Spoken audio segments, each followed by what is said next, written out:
everybody. In this tutorial, I'm going to show you how to replace an image with a different image in response to an event, such as clicking on the cookie. So I have, where is it? So I've got my original cookie here, and then I've just made a new eaten cookie. So I'm going to have my normal cookie bounce around, and then when I click on it, the image will switch to the eaten cookie.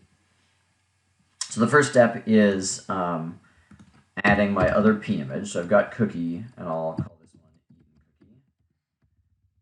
And then just like I actually loaded the images here, I will load my eaten cookie image.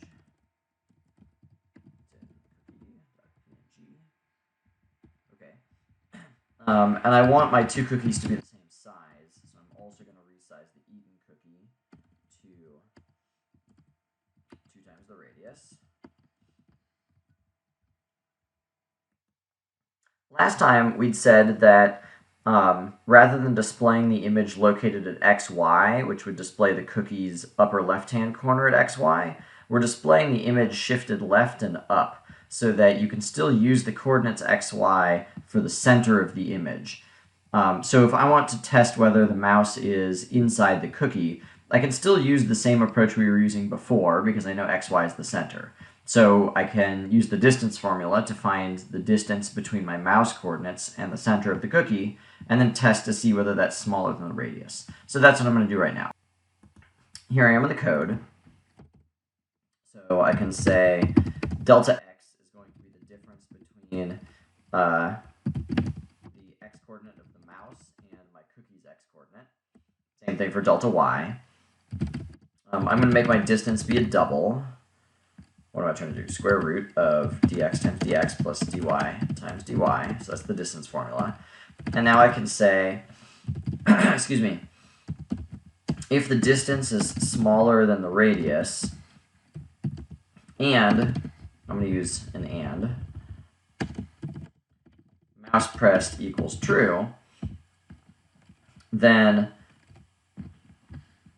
I can have my cookie, I can have my cookie image, only I'm going to display eaten cookie.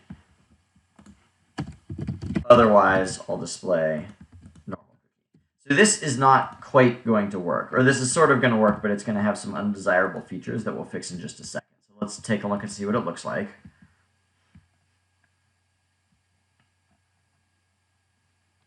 Oops. Okay, so the first problem is what? So it seems like I've maybe, the file is named eatencookie.png, not eatencookie.png. So I got my file name wrong because there's a capital E. So this is a good thing for you to realize, like, this can happen and you just read the error message. Okay. Okay, so it bounces around. I can put my mouse inside it and nothing happens, but then if I click in there, well, we saw it change, but it doesn't stay changed. So that's the part we're going to fix. The problem with our approach right now is these commands actually display the image, and we want to display the image all the time.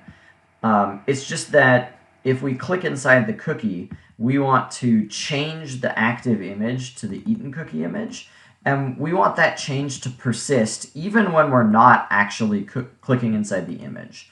And right now, it's only displaying the eaten cookie when this if statement is actively true. So a good solution here is, let's make another pimage variable called current cookie image. Maybe that's not the best name. We can imagine a better name in a minute. So at the bottom of setup, I'm going to set current cookie image to be just cookie. Current cookie image is always the image we're going to use for displaying the cookie. So doing this, we're saying, let's start by having our current cookie image be the default cookie, the normal cookie. So now I'm going to have this, but I'm going to have this say current cookie image. So now all the time, no matter what, I'm displaying the current cookie image. And then here, if I click inside the cookie, instead of actually displaying it in the if statement, I will reset what's inside the current cookie image to eaten cookie.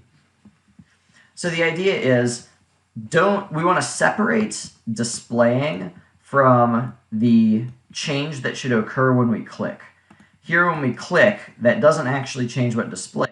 Instead, that changes the image inside the variable that then gets displayed later.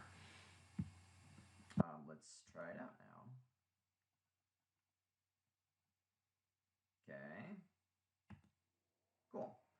And you can do, anything else that you want as well. You could reset it to a different position. You could stop it moving. In fact, I'm going to stop it moving. So in addition to that, I'm going to say x speed equals 0 and y speed equals 0. Let's do it one more time.